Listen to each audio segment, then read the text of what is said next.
Que le Seigneur vous bénisse, et gloire au Seigneur, alléluia. Aujourd'hui, j'aurais voulu vous parler de la fin des temps. Beaucoup de personnes pensent que la fin des temps, ça sera pour un temps éloigné, ou peut-être un temps proche. D'ailleurs, ils disent, nous voyons les signes de la fin des temps.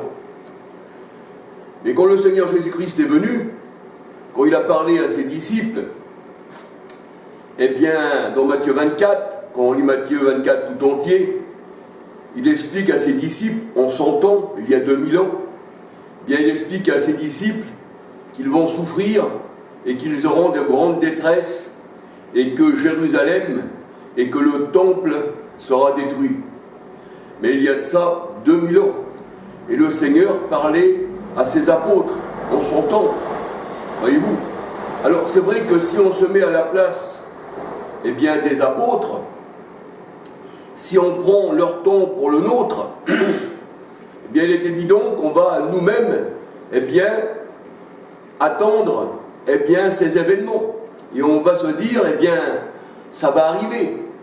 Mais c'est déjà arrivé. C'est ce que nous allons voir dans la parole du Seigneur. Parce qu'au temps du Seigneur, eh bien, c'était les temps de la fin. Et c'est ce que tous les apôtres et les disciples ont dit dans la parole en leur temps. De toute façon, vous savez, la parole de Dieu, eh bien, elle a été écrite pour notre instruction. On voit que Luc, quand on lit Luc, au départ de Luc, et puis dans les actes, au départ des actes, on voit que eh bien, les apôtres ont tout accompli. Et même, il y a un livre qui porte le nom des actes des apôtres. On pourrait dire aussi les actes du Saint-Esprit, parce que c'est poussé par l'Esprit que des hommes ont parlé de la part de Dieu. Voyez-vous? Et il est évident que si la fin des temps est arrivée, eh bien, en même temps que le temps de notre Seigneur et des apôtres, et puis que s'il y aura encore une fin des temps à venir, ça ne ferait plus une fin des temps, ça ferait deux fins des temps. Alors on serait un peu dans la confusion. Alors c'est vrai que la parole de Dieu nous dit que sa parole, eh bien, elle a été écrite pour notre instruction. Il est évident qu'aujourd'hui, nous avons la parole de Dieu et nous voyons que tout est accompli. Et même le Seigneur Jésus le disait en sa parole, tout est accompli, j'ai achevé l'œuvre. Mais ça, c'était en son temps, c'est pas en notre temps à nous, voyez-vous. Si on se met vraiment à la place des disciples, là, c'est sûr que, eh bien, on va s'attendre à voir tout ce qui devrait arriver. Et quand le Seigneur Jésus disait en sa parole, vous ne connaissez ni le jour ni l'heure, mais là, il parlait à ses disciples. Il ne parlait pas à nous, voyez-vous. Et les disciples, il est évident qu'en leur temps, eh bien, ils ne pouvaient pas connaître ni le jour ni l'heure. Il fallait, eh bien, qu'ils passent par tout ça, voyez-vous. Alors, nous, maintenant, on connaît tout ça, parce que 2000 ans après, nous savons que le temple de Jérusalem, eh bien, a été détruit par Titus. Et c'était ça, eh bien, la grande tribulation que le Seigneur dit dans sa parole, il n'y aura plus jamais d'autres tribulations comme celle-ci, ni d'autres détresses, voyez-vous. Ça voudrait dire alors qu'il y aura encore une tribulation, une grande détresse à venir, encore aujourd'hui. Et non. Alléluia, le Seigneur, il parlait vraiment à ses apôtres pour leur temps à eux. Et c'est pour ça que la parole de Dieu nous dit, le but des Écritures et des actes des apôtres ont été écrits pour nous, pour que nous croyions que Jésus est le Fils de Dieu, et que par cette foi, vous ayez la vie en son nom. Jean 20, verset 30-31. Voyez-vous? C'est-à-dire que la parole de Dieu a été écrite pour que nous croyions que Jésus est vraiment le Dieu sauveur et que nous ayons la foi en lui et que nous soyons sauvés en son nom. Alléluia! Alors c'est vrai que dans Matthieu 24, versets 1 à 36, et dans Luc 19, versets 41 à 44, et Luc 21, versets 5 à 33, je répète pour que les versets, eh bien vous ayez les temps de les noter si vous voulez. Dans Matthieu 24, 1 à 36, dans Luc 19, versets 41 à 44, et Luc 21, versets 5 à 33. Dans ces chapitres et versets, Jésus-Christ, notre Sauveur, explique à ses apôtres qu'ils vont subir une grande détresse, une grande tribulation, que depuis que le monde est monde, et que jamais plus il n'y en aura une autre telle que celle-ci. Voyez-vous, le Seigneur il dit, cette tribulation, elle sera telle qu'il n'y aura jamais plus une autre. Et ça, c'est au temps des disciples. Ça veut dire que si on devait encore attendre une tribulation, une détresse, et une grande tribulation, ça veut dire qu'il y aurait plusieurs détresses et plusieurs tribulations. Ça nous emmènerait à la confusion. Mais le Seigneur il dit, il n'y en aura pas plus grande que celle-ci, qu'il n'a jamais eu avant et qu'il n'a jamais eu après. Matthieu 24, 21. Matthieu 24, verset 21. Pardon. Le Seigneur Jésus cite le prophète Daniel, même que Daniel aussi le disait ça. Daniel disait la parole de Dieu exactement comme le Seigneur Jésus. Et le Seigneur, il cite Daniel, il cite le prophète Daniel. Daniel 12, verset 1. Daniel, il dit, en ces temps de la fin, eh bien, il y a une telle détresse qu'il n'aura jamais pu, puis qu'il n'aura jamais plus après. Voyez-vous, il cite bien ce passage aussi. Les temps de la fin. On va savoir ce que c'est les temps de la fin, alléluia. Et il dit, le Seigneur Jésus-Christ, dans Matthieu, il le dit, ça, le Seigneur Jésus-Christ, dans Matthieu 24, verset 15.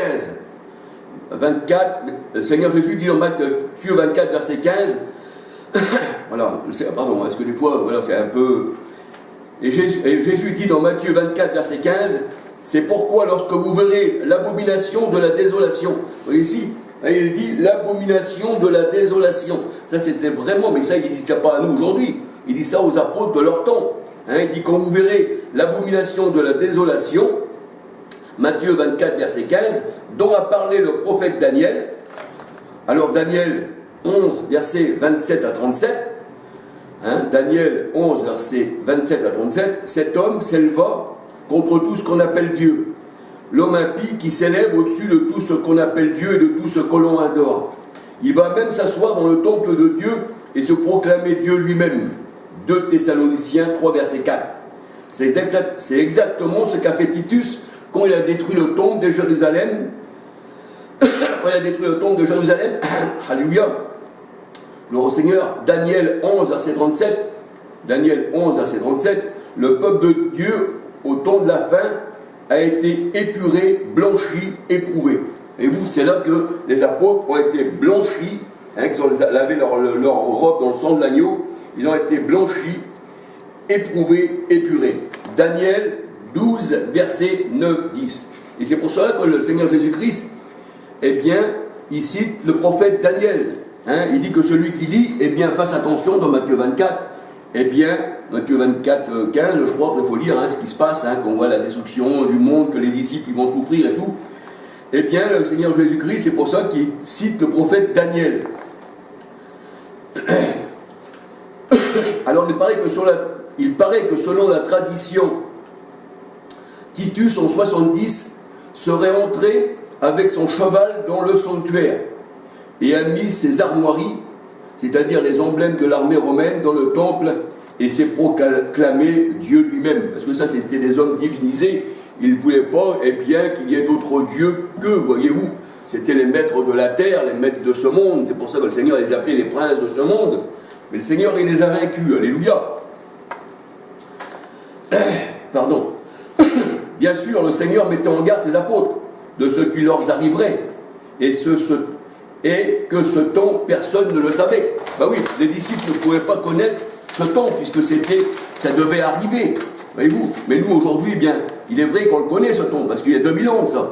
On sait que maintenant, eh bien, le temple a été détruit. On sait que l'étape de la loi n'existe plus. Alors le Seigneur, il mettait ses apôtres en garde. Dans Matthieu 24, 36, il disait, nul ne connaît ni le jour ni l'heure. Et même il disait encore plus loin, que ce jour-là ne vous vienne pas à l'improviste. Soyez prêts. Ne rentrez pas dans Jérusalem, parce que ça sera investi par les armées romaines. Et ça, il y a 2000 ans, je vous le dis bien. Mais nous, aujourd'hui, que le temple de Jérusalem est détruit avec ses lois et ses sacrifices, et les scribes et ses pharisiens, tout ça, ça a disparu. Les pharisiens, les scribes, tout ça, ça a disparu.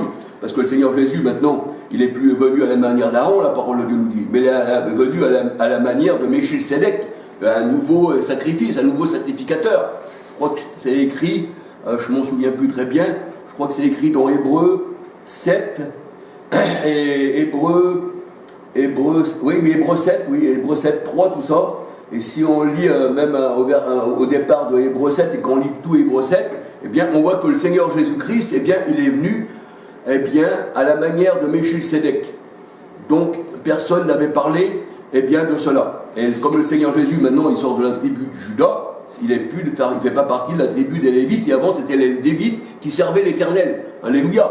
Donc, on voit que le sacerdoce, tout a été changé, que le temple a été détruit, les scribes et les pharisiens, tout ça, c'était balayé, la loi a été balayée, tout était enlevé. C'est pour ça qu'on peut dire que c'était la fin des temps.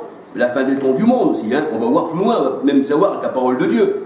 Ça, c'était la fin des temps. Et là, même le Seigneur Jésus en parle de la fin des temps, et ses disciples aussi. Nous allons voir, hein, ce que j'ai noté plus loin, que c'était la fin des temps quand Jésus-Christ et ses apôtres, alléluia, notre Sauveur, est venu. D'ailleurs, même le Seigneur Jésus-Christ le dit. On ne doit plus adorer à Jérusalem, car le temple est détruit. C'est ce qu'il disait à la Samaritaine. Jean 4, 20, 21. Jean 4, 20, 21. On ne doit plus adorer à Jérusalem. Mais vous savez, je regardais le jour Vie et Lumière, eh bien, ils partaient à Jérusalem pour adorer à Jérusalem. Et il y a même des personnes qui se mettent devant le temple détruit qui était la loi. Et comme la parole de Dieu, elle dit que la loi, elle est faite pour les homosexuels, les infidèles, les idolâtres, les parjures. 1 Timothée 1, verset 9, 10. Eh bien, alors ces gens-là, c'est malheureux de le dire, mais je tiens à les prévenir, ils se mettent au rang des infidèles, des parjures et des homosexuels. Mais ça ne devrait pas se faire. Il y en a peut-être qui agissent par ignorance, mais ça, il ne faut pas le faire, ça, parce que là, vous rendez un culte, eh bien, à la loi, et le Seigneur Jésus-Christ, il est mort spécialement pour la loi. Il a été mis en malédiction lui-même parce qu'il était sous la loi. Né d'une femme, né sous la loi, Galates 4, 4. Et Galates 3, verset 13 nous dit, eh bien, que Jésus-Christ est rendu malédiction. Et vous, eh bien, si vous allez là-bas, à Jérusalem terrestre, pas à la céleste, parce que celle-ci, c'est l'épouse du Christ, eh bien, vous vous mettez en malédiction. Et il y en a beaucoup qui rapportent du sable de là-bas, de Jérusalem, de l'eau là-bas, et puis j'ai été là-bas, j'ai été prié sur la tombe de Lazare, ça c'est le culte des morts, bien sûr. J'ai été aussi sur le tombeau du Christ, alors on ne sait même pas au juste où c'est qu'il est son tombeau, ni le tombeau de Lazare, mais tout ça, c'est le culte des morts. Et comme Christ est ressuscité, eh bien, il n'y a pas besoin d'aller là-bas, mais le Seigneur a dit qu'un mort plaidera-t-il en faveur d'un vivant. Alléluia. Alors le Seigneur nous a donné les yeux pour voir, et les oreilles pour entendre, alléluia, il ne nous a pas bouchés, parce que c'est Dieu qui bouche les oreilles et les yeux. C'est pas un démon, c'est pas quelqu'un qui rentre en nous et qui nous possède. Alors le Seigneur Jésus-Christ, il disait à la Samaritaine, on n'adorera plus à Jérusalem. Jean 4, 20, 21. Bien sûr, parce que pourquoi le temple il est détruit? On ne peut plus aller adorer, et c'est devenu Agar.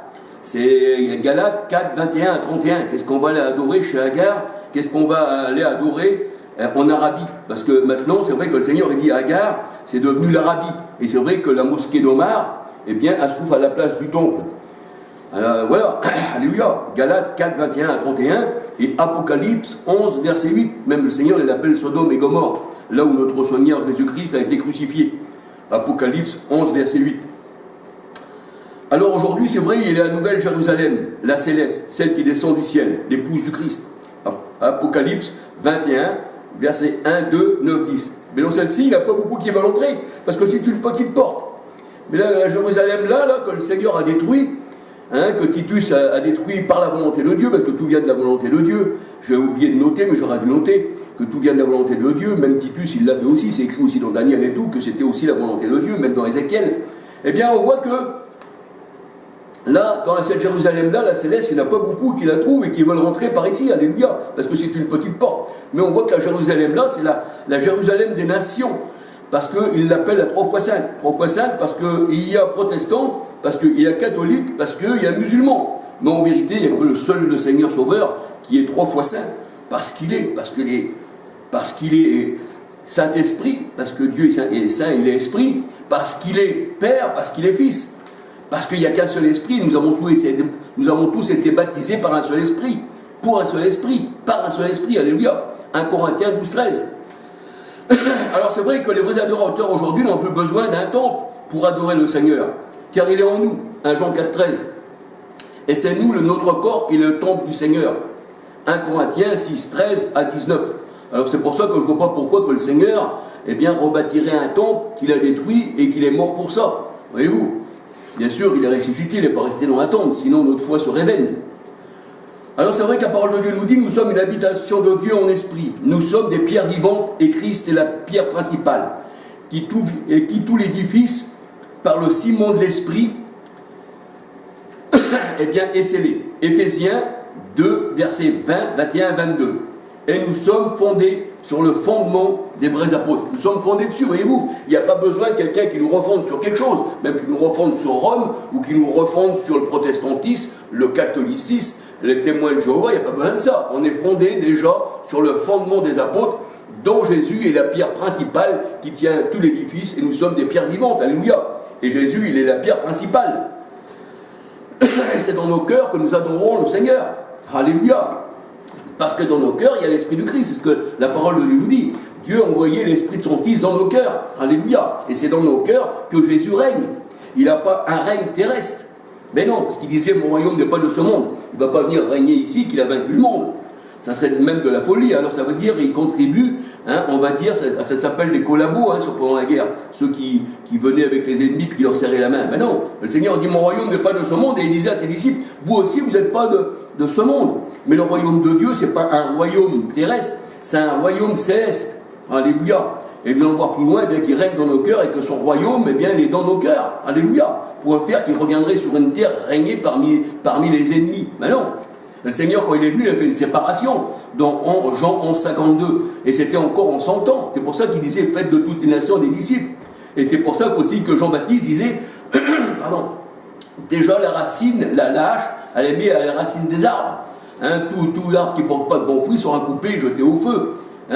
C'était ça, le Seigneur Jésus-Christ avait envoyé ses disciples, eh bien, pour semer, mais il disait aussi qu'il fallait aussi qu'ils moissonnent. Voyez-vous? Donc les disciples, on pouvait dire qu'ils étaient les semeurs, mais ils étaient aussi, eh bien, ceux qui récoltent. Voyez-vous? La moisson était venue. Alléluia. C'est là que la moisson est venue. Quand Jésus est venu, quand il a séparé les ténèbres d'avec la lumière, quand il a séparé le bon grain de l'ivraie. C'est pour ça que Jean même le disait, eh bien, la vanne à sa main et il séparera le blé de la balle. Et le Seigneur Jésus, quand il est venu simplement rassembler ses élus en un seul corps, qu'il a pris et qu'il a crucifié la chair sur la croix. C'est pour ça qu'on peut dire on est crucifié en Christ. Alléluia. Alors si nous nous prenons pour les apôtres, qu'il y a 2000 ans, il est évident qu'on peut s'attendre à ce que Jésus disait à ses apôtres il y a 2000 ans en leur temps. C'est eux les vrais apôtres qui ont connu la fin des temps. Et non nous qui sommes 2000 ans plus tard. Alors voici quelques versets des Écritures saintes qui nous prouvent que c'est les apôtres qui ont connu la fin des temps. Alors Pierre à la Pentecôte cite le prophète Joël 2,28, que dans les derniers temps, Dieu répandrait de son esprit sur ses serviteurs et ses servantes. Mais ça, il y a 2000 ans que le Seigneur a fait ça. Il y a 2000 ans que le Saint-Esprit est tombé sur les serviteurs et les servantes. Ça veut dire qu'aujourd'hui, on n'aurait pas l'Esprit Saint. Et sans l'Esprit Saint, la parole de Dieu nous dit, dans Romains 8,9, sans l'Esprit de Christ, on ne peut pas lui appartenir. On est un temple, on n'est même pas un temple, on est un temple de la méchanceté plutôt, parce qu'on n'a pas été sauvé, puis on a encore un esprit mauvais en nous. Voyez-vous? Alors si ça serait la fin des temps, que le Saint-Esprit serait répandu, alors ça voudrait dire que Christ ne serait pas encore venu, qu'il n'aurait pas encore combattu, et il faudrait qu'il repasse par tout ce qu'il a fait, sa mort, tout ça, parce qu'après la parole de Dieu, elle dit après qu'il ait souffert, qu'il a passé à la croix, eh bien, dans Acte 1, verset à 8, après qu'il ait souffert, eh bien, il dit, ne vous ayez pas de Jérusalem, je vous enverrai l'Esprit Saint. Ça veut dire qu'il faudrait qu'il revienne, et qu'il souffre une nouvelle fois, et là qu'on puisse encore recevoir l'Esprit Saint. Ça veut dire qu'il faudrait qu'il monte 2 fois à la croix. Mais c'est un truc de fou. Alors ça, Pierre à la Pentecôte dit, il cite le prophète Joël 2,28, que dans la fin des temps, Dieu répandrait de son esprit sur toute chair, sur ses serviteurs et ses servantes. Acte 2, 4, versets 16, 17, 18. Voyez-vous, c'est sur toute chair, le Seigneur, il dit bien, c'est pas n'importe quelle chair, c'est pas sur le monde entier, sur ses serviteurs et ses servantes. Parce que l'homme avant était charnel, donc l'esprit soit répandu sur la chair, sur l'esprit charnel et sur la chair. C'est pour ça que l'épée de Dieu aussi allait contre toute chair. Voyez-vous. Ah, aussi Paul parle de la fin des temps. Il disait en son temps, Paul, il y a 2000 ans de ça, nous qui sommes parvenus à la fin des temps, à la fin des siècles. 1 Corinthiens 10, verset 11. 1 Corinthiens 10, verset 11. Notre Seigneur Jésus aussi a parlé, eh bien, dans les derniers temps. C'est la parole de Dieu qui nous le dit. Après avoir autrefois, à plusieurs reprises et plusieurs manières, parlé à nos pères par les prophètes, Dieu, dans ces derniers temps, nous a parlé par le Fils, qu'il est le reflet de sa gloire et l'empreinte de sa personne. Hébreux 1, verset 1, 2, 3. Là, il dit bien, il y a des personnes qui disent que Jésus n'est pas Dieu. Là, il est le reflet de sa gloire et l'empreinte de sa personne. Une empreinte, vous savez, c'est mon empreinte, c'est ma personne. Ça veut dire que quand on prend les empreintes, on trouve la personne.